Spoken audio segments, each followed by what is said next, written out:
Salaata akkamitti salaatna? Salaata nabiyyiin keenya sallallahu alaihi wasallam jalqabaa kaasanii hanga xumuraatti akkamitti salaatan laata? Inshallah viidiyoo kana keessatti waan kana ilaallaa sirritti dhaggeeffadhaatiin ilaalaa adda baafadhaatiin salaata keessan sirreeffadhaa isiniin jedha.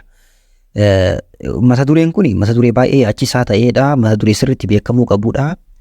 Mata dureelee as dura dabarsine hunda walitti qabnee as keessatti inshallah cuunfuudhaaf ilaallaa. Mata dureelee hedduu as dura waan barsiisee fi asitti dubbatuu dhabuu danda'a. Inshallah iddoo ani isin akeeketti deemtaniitiin dhaggeeffattanii adda baafatu dandeessuu jechuudha.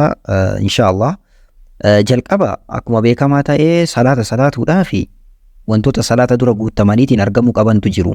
Isaanis shuruuxa salaataa ka jedhaman. Shuruuxa salaataa saglan namni tokko guuteetiin gara salaataa dhufuu qaba. Wantoota saglan sanniin guutee qabatee gara salaataa as dhufaa jechuudha. Erga gara salaataatti as dhufee booda yaa akkuma beekamaa ta'e arkaana salaataa waan jedhamu jira. Arkaana salaataa ka jedhaman wantoota 14.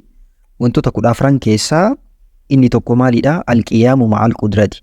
Namni dhaabatee salaatuu danda'u dhaabatee salaatuudha. Akkaataan itti dhaabatani kun akkaataan maraayitii ta'eetiin argaa jirtan kana qaamni isaa ka gubbaa gadi dhufu akkuma qaama isaatiin yookaan likkii qaama isaatiin gadi dhufuu qabaa jechuudha.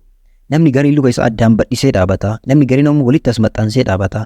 Sirrii miti lachuu maal barbaachisaa? Likki qaamni isaa gubbaa gadi dhufuun qiblattachi garagaleetiin dhaabatuu qabaa jechuudha. Akkaataan dhaabatiinsaa akkaataan sirriin isa kanaa jechuudha. Waan kana sirriitti adda baafatuu qabna. Taansee arkaana salaataa 14 jiran keessaa inni tokkoffaan maalidha? Inni lammaffaan maalidha? Takbiiraa ihraamaa jechuudha. Takbiiraa ihraamaa jechuun jecha Allahu akbar jedhu san jechuudha. Akkamitti jedhanii jalqaba qiblattachi garagallee dhaabannee jirra. Erga qiblattachi garagallee dhaabannee ija keenyaan garam ilaallaa? Iddoo sujuudaa ilaallaa. Ijaan iddoo sujuudaa ilaalaa harka keenya lamaan quba isaa quba shanan kana jechuudha. Shanacha kana osoo addaan baasneetiin addaan akkana hin baasin walitti deebisnee waliin maxxansinee maal goonaa? Maxxansiinsa normaalii jechuudha. Maxxansiinsa humnaa olillee akkana walitti hin dhiibnu waluma as deebisneetiin quba keenya walitti qabnee harka ol fuunee harka lamaan Allahu akbar jedhaatiin ol fuuna. Jechi kunii fi harka ol fuudhuu fi jecha kana Allahu akbar jechuun al tokko ta'a yookaan sa'aatii wal fakkaataa irratti. Sa'aatii wal fakkaataa irratti harka keenya Allahu akbar jedhaatiin ol fuunaa jechuudha. Harka keenya haga eessaa ol fuuna ka jedhuu fi nabiyyi keenya irraa sallallahu alaihi wasallam akkaataa lamaan dhufe. Tokkoffaan hanga kallattii gurraatti. Namni tokko hanga kallattii gurraatti ol fuudhuudha. Ittaansee lammaffaan maalii? Hanga kallattii ceekuutti ol fuudhuudha. Harka isaa akkaataan inni itti ol fuudhu akkaataan sirriin akkaataa kanaa jechuudha. Harka ol fuudhuun nabiyyi keenya sallallahu alaihi wasallam irraa iddoo afuritti argame. Iddoolee afran harka itti ol fuudhan kanneen hunda keessatti akkaataan inni harka isaa itti ol fuudhuu qabu akkaataa kanaanii jechuudha. Akkaataa biraatiin yoo ol fuudhu ta'e inshallah ka dogongoraa isinitti mul'isaa salaatni isaa dogongora keessa jalaa seenuu danda'a jechuudha. Adda baafanneetiin sirriitti qabatuu qabna. Akkaataa dogongoraa kun akkaataan margaa jirtan kana. Fakkeenya namni kun maal godhaa? Hanga mataa ol fuudheetiin hanga mataa ol fuudheetiin harka isaa takbiiraa jedhaa jira jechuudha. Kun dogongora. Akkasuma namni gariin maal godhaa? Hanga gurra isaa tuqeetiin Allahu akbar jedha harka isaa ol fuudha. Gurra tuquun illee hin jiru. Namni gariin ammoo maal godhaa? Hanga qoma isaa qofa ol fuudha. Namni gariin ammoo hanga garaa isaa qofa ol fuudha. Namni gariin ammoo quba isaa addaan facaaseetiin ol fuudha.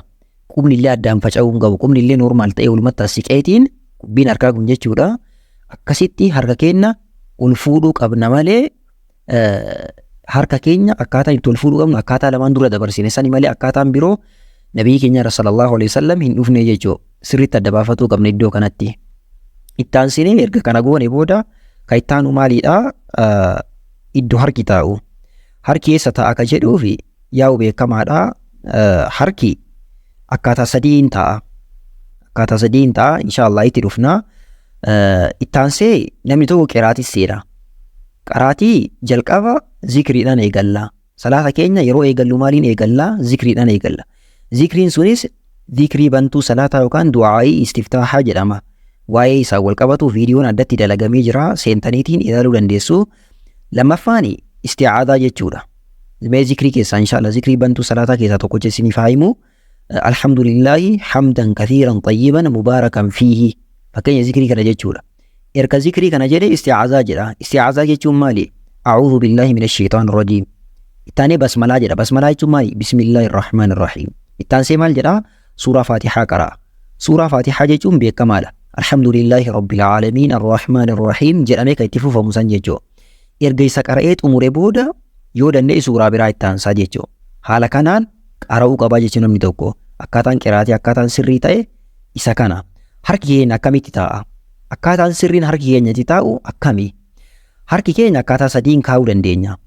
Tokkoffaani man'ee harka isaa kana yookaan Ingiliffaan wrist ka jedhamu isarra kaa'uudha. Isarra kaa'uudha akkuma fotoo tokkoffaa irra argaa jirtan kana. Lammaffaani man'ee keenya kan irra keenya sanirra itti gadi hiineetiin qabuudha. Itti gadi hidhaniitiin qabuun harka keenyaan akka nama qabataa jiruutti akkasiin gadi qabuun akkaataa lammaffaadha jechuudha. Akkaataan sadaffaan ciqilee keenya iddoo cabnan ciqilee keenyaatii as jidduu sawwaan jirurra kaa'atuudha. Akkaataa sadiin kana qofaan nabiyyi keenya irraa sallallahu alaihi wasallam dhufee jechuudha. Akkaataa biraa akkaataan namoonni dalagaa akkaataan dogongoraanii jiru inshallah isiniif ibsaa. Akkaataan sunniin hin ta'u irraa of eeguu qabnaa jechuudha. Fakkeenya akkaataa kan ni ilaalame. Namni kun amma maal godhaa jira? Harka isaa kokkee ol fuudheetiin kokkee jala galchee jira. Sirrii miti kunis. Namni kun ammoo maal godhee gadi dhiiseetiin harka isaa duwwaa madhaabata. Kunillee sunnaa nabiyyiitii miti sallallahu alaihi wasallam. Namni gariin ammoo maal godhaa? Irree isaa irra kaa'ata. Amma dogongorri guddaan jiru kana. Namootni hedduun maal godhuu? Irree harka isaanii kanarra kaa'atu. Irree irra kaa'atuun dogongora. Hin jiru jechuudha. Yoo kaa'atuu barbaade ciqilee isaa kunoo jidduu kana keessa kaa'atuu danda'a. Yookaan man'ee isaa irra kaa'atuu fi isarratti gadi hidhee qabu.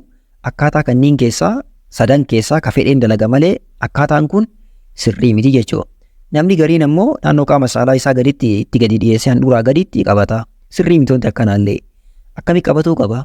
Likkima harki isaa dhufuun qoma isaa irra kaa'ateetiin qabatuu qaba jechuudha. Akkaataan sirriin akkaataan biroo hin danda'amu jechuudha. Namni tokko erga kana xumure booda Allahu Akbar jedhee maal godhaa? Rukuu bu'a. Harka isaa akkaatama jalqaba dubbanne sanii ol fuudha. Jecha kana dubbataatiin rukuu bu'a. Allahu Akbar jedhee erga rukuu bu'ee booda akkaataa inni itti bu'u kun akkaataa sirrii amma kun akkaataa amma mul'ataa jiru kana. Quba isaa maal godhaa? Addaan diriirsa. Quba isaa ka harkaa kana addaan diriirseetiin jilba isaa irra akkasii kaa'a jechuudha. Miilli isaallee kun akkaatama sanii likkii ta'een garuma qiblaatti garagalee dhaabata. Dugdi isaallee akkana diriiree jira jechuudha. Akkaataan dogongoraa ni jiru. Fakkeenya akkaataa kana mee ilaala. Ka jalqabaa kun quba harkaa isaa maal godhee fideetiin waliin maxxansee jilba isaa irratti qabataa jira. Kuni dogongora. Kun ammoo maal godhee dugda isaa humnaa olitti gadi buuse. Kun ammoo humnaa olitti gara gaaraa ol baaseen gara samii ol qajeelche ol dhaabe. Kunillee sirrii miti. Dugdi isaa maal ta'uu qaba? Qatti jedheetiin osoo bishaan illee irra naqanii akka ciisuu danda'utti dugda isaa akkasii diriirsuu qaba malee dugda isaa gara samii ol dhaabu yookaan ammoo lafa gadi dabarsuun yookaan harka quba isaa kana waliin maxxansuun sunnaadhaa miti jechuudha. Irraa fagaatuu qabnaa akkaataa sunnaa nabiyyiitiin sallallahu alaihi wasallam dalaguu qabnaa jechuudha. Ittaansuudhaan erga kana xumurre booda jilbarraa ol jenna. Jilbarraa yeroo ol jennu harka keenya ol fuuneetiin sami'a Allahu liman hamidah jenna. Harka keenya jedhaatiin ol fuuna. Jecha kana sami'a Allahu liman hamidah jedha harka keenya jedhaatiin ol fuuna. Achi booda maal jenna? Rabbanaa walakal hamdu hamdan kathiiran tayyiban mubaarakan fiihi jenna. Erga zikrii kana jennee kana xumurre booda gara sujuudaa deemna. Sujuuda akkamiin buuna ka jedhu inshallah ilaalla. Sujuuda jalqaba jilba keenyaan buuna. Maal jedhaa buuna? Allahu Akbar jedhaatiin jalqaba jilba keenyaan buuna. Achi booda harka itti aansinaa jechuudha. Akkaataan sunnaa fi akkaataan sirriitti jaalatamaa ta'e kana biyyi keenya irraa sallallahu alaihi wasallam dhufe isa kanaa jechuudha. Miilli keenya kun akkanatti ta'a. Miila keenya lafarraa waliin kaasnu haala amma argaa jirtan kanaan miilli keenya taa'uu qaba jechuudha. Harki illee kun qubni harkaa akkana walitti maxxanee walii siqee taa'uu qaba jechuudha. Akkasuma harki isaallee cinaacha isaatii walii osoo maxxaniin cinaacha isaa irraa fageessee ceekuu ciqilee isaa kanaan illee osoo lafarra hin diriirsin akka saree hin ciiftuuf fakkeenya osoo akkas hin godhin normaal godheetumaan salaatuu qaba jechuudha. Zikrii maal jedhamu jedhaa? Subhaana rabbiyal a'laa. Subhaana rabbiyal a'laa. Subhaana rabbiyal a'laa. Waa'ee kanaan wal qabatu zikrii sujuudaa ka jedhu keessa barannee jirra. Seentaniitiin sirriitti ilaaluu dandeettanii. Erga sujuuda akkanatti xumuree booda Allahu Akbar jedheetiin Allahu akbar jedhee harka isaa osoo waliin fuune jechuma Allahu akbar jedhu qofa jedhee sujuudarraa ol deebi'aa jechuudha. Sujuudarraa erga ol deebi'e yeroo sadii maal jedhaa rabbi aghfirlii jedheetiin teessumallee kun haala kanaan taa'a. Akkaataan itti ta'an akkaataan sirrii ta'e kun haala kanaa jechuudha. Akkanatti taa'ee zikrii kana jedhaa jechuudha. Erga zikrii kana jedhee zikriilee jidduu sujuuda lamaanitti jedhamu mata duree jedhuun dalagee jira. Seentaniitiin ilaaluu dandeessanii erga zikrii kana haala kanaan jedhee booda maaltu taana sujuuda lammaffaatu taana jechuudha. Sujuuda lammaffaallee akkuma kaqara dubbannetti ni bu'aa. Erga san bu'ee xumuree booda kan ittaanu maalidha? Rakaa lammaffaadhaaf ol ka'uudha. Rakaa lammaffaadhaaf ol ka'a. Rakaa lammaffaadhaaf akkami ol ka'ani isa jedhuuf ammoo akkaataan rakaa lammaffaadhaaf itti ol ka'u jalqaba sujuuda isaa irraa akkami ol ka'a? Harka isaa ol fuudha jalqaba harka isaa ol fuudha. Achi booda jilba isaatiin ol qajeela. Jilba isaatiin yeroo ol ka'u jecha Allahu akbar jedhu jedhaatiin harka isaa akka amma fotoo irra argaa jirtan kana jilba isaa irra kaa'atee jilba isaa qarqaarsifatee jechuudha. Isarra hirkateetiin ol ka'a jechuudha. Namni tokko yoo haalli kun isaan mijatiin lafarratti illee dachii qarqaarsifatee isarra dachitti hirkateetiin ol ka'uu ni danda'a jechuudha. Garuu caalaan inni bareedaan maal jedhanii ulamaa'iin hedduun jumhuurri ulamaa yoo dubbatan jilbarra qarqaarsifatee isarra hirkateetiin ol ka'uu sanii jedhanii haala saniin erga ol ka'e booda rakaa lammaffaa itti fufa. Rakaa lammaffaa illee akkuma rakaa jalqabaa keessatti faatihaa qara'ee wantoota raawwatamu san haaluma rakaa jalqabaa saniin raawwataa. Erga san raawwatee xumuree booda maaltu taana kan ittaanu maalidha? Attahiyyaata jalqabaa taa'uudha. Attahiyyaata jalqabaa akkuma barnoota viidiyoo attahiyyaata yookaan tashahuda mata duree jedhuun barsiifne keessatti haala achi keessa baranneen attahiyyaata taa'a. Akkaataan teessuma isaa attahiyyaanni attahiyyaata jalqabaa waan ta'eef akkaataan teessuma isaa kun akkanatti miila ofiirra taa'anii duka mirgaa immoo akkana dhaabanii haala kanaan erga attahiyyaata jalqabaa taa'ee waan jedhu jedhee xumuree booda maaltu taana? Rakaa sadaffatu taana. Salaanni rakaa sadii ka qabu fakkeenya magriiba, ishaa'ii, zuhurii fi asrii yoo ta'e rakaa sadaffaadhaaf ol ka'a jechuudha. Salaa subii yoo ta'e asumaan salaama baafata. Rakaan ammaa kun rakaa sadaffaa osoo ta'e maal godhaa? Rakaa sadaffaadhaaf ol jedha. Rakaa sadaffaadhaaf yeroo ol jedhu Allahu akbar jedhaatiin harka isaa ol fuudhee Allahu akbar jedha. Akka nama jalqaba salaatatti seenuutti harka isaa ol fuudhee Allahu akbar jedha. Haalli kun sunnaa nabiyyi irraa sallallahu alaihi wasallam kan dhufeedha. Iddoolee nabiyyiin keenya sallallahu alaihi wasallam harka itti ol fuudhaa turan keessaa tokko kamii? Iddoo kanaa jechuudha. Iddoo kanatti harka isaa ol fuudhaa achi booda rakaa sadaffaa haaluma rakaa tokkoffaa fi rakaa lammaffaa ittiin salaataa tureen salaataa jechuudha. Haala saniin erga xumuree booda rakaa tartiiba akkuma kan duraa keessatti dubbanneetti dalagaa attahiyyaata xumuraa ta'a. Attahiyyaata xumuraa akkamitti taa'an? Achi keessa maal jedhan? Maal dalaguu qaba ka jedhu ka dura dabre keessatti dubbannee jirra. Barnoota attahiyyaata jedhu keessatti dubbanneetiin dabarsinee jirra. Seentaniitiin ilaaluu dandeessanii ammas dubbatuudhaaf viidiyoo waan dheeratuuf attahiyyaata hanga xumuraatti qara'uudhaaf jedhee haala armaan gaditti argaa jirtan kanaan ta'a. Miilli isaa akkamitti taa'ee namni kun teessuma isaatiin lafa gahee miila isaa kana ammoo luka mirgaa jalaan achi baasee kan mirgaa kana ammoo akkana gadi dhaabeetiin salaataa jiraa jechuudha. Akkaataan inni itti taa'uu qabu akkaataan sirriin akkaataa kana. Akkaataa kanaan erga taa'ee xumuree booda kan ittaanu adeemaa jechuudha. Wanti ittaanu maali?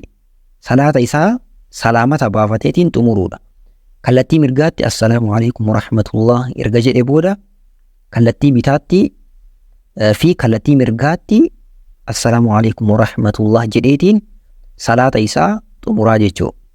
Akkaataan salaataa akkaataan sirriin nabiyyi keenya irraa sallallahu alaihi wasallam akkaataan itti dhufe akkaataa amma ilaaltan kanaanii jechuudha. Akkasii akkaataa kana sirriitti hubatuu qabnaa, sirriitti qabatuu qabnaa. Waan isiniif hin galin inshallah gaafatuu dandeessanii wanti salaataa wal qabatu waan sirriitti itti yaadameetiin sirreeffamuu qabuudha. Sirriitti itti yaadneetiin waan tolfachuu qabnuudha. Yaa ibaadaa umrii keenya guutuutti dalagaa jirruudha. Kanaaf sirriitti adda baafannee sirreeffanneetiin dalaguu qabna isiniin jedha. Rabbiin nama ibaadaa isaa sirreeffateetiin isa biratti milkaa'u rabbiin waa taasisuu warra milkiin isaaniif sabatti keessa rabbiin waa oolchuu. nagaan naaf tura. Yeroo gaarii isiniif haa ta'u. Assalaamu alaikum warahmatullahi wabarakaatuh.